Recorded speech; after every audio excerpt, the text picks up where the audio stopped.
Okay, there you go.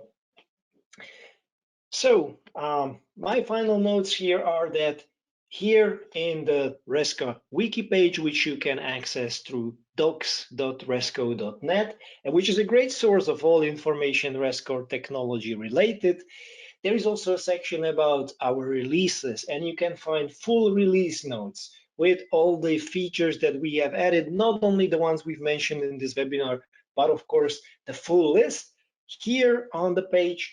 And you can read through and even link to some of the other recommendations or some more details about those features. So feel free to visit that page and get more info about this release.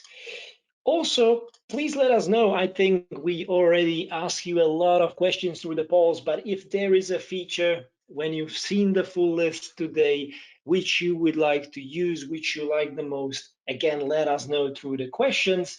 We'll be more than happy to let you know the feedback. Which brings us, I think, to the final part of today's webinar, which is the Q&A. So I think that there are probably two questions that we should answer. And the first one is for the segment about inspections. So Miro, I'd like you to check the question and let us know.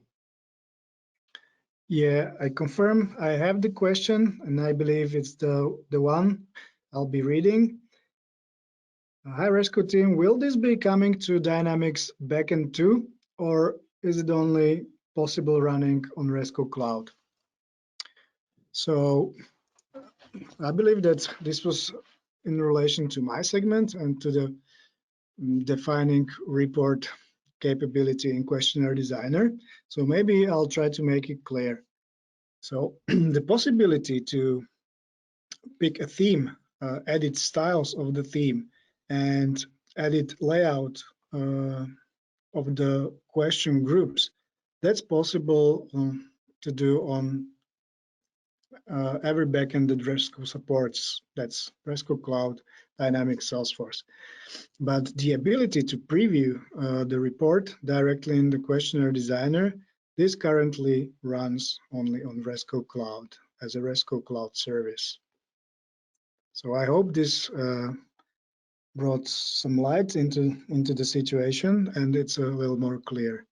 So majority of the functionality is available for all the backends, but the preview reporting capability only for Resco Cloud. Thank you, Miro.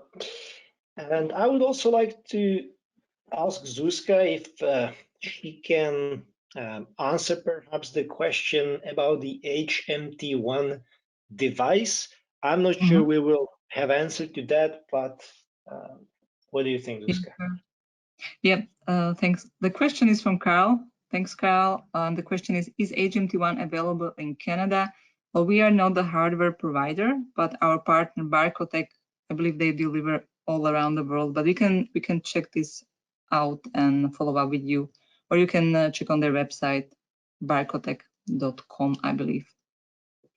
Thanks, Zuzi. So I think this leaves us with actually a final question, slightly unrelated to what we have seen about the home section in Woodford. So as you have seen, one of the biggest updates in terms of UI with the winter release is the new default template, or the templates for projects, at least four, with this release. And one of the main points of this update is that the home is divided into sections in these new default templates. And the question is if these sections, if they could be collapsed, so they would hide the items. And I'll just answer this one, that currently this is not possible. The sections are just like visual representation of those sections. They don't have this collapse ability. So it's not available right now, but we welcome the suggestion, and we'll of course think about the implications and perhaps implementing it into our solution. So if there are no more questions, then I would like to finally conclude the webinar. Thank you very much for your attention. And as I'm sure within the next 3 months, when we have our spring update, the first release for the year 2021, then we will again hear and see each other again. So thanks again, and we'll be back next time.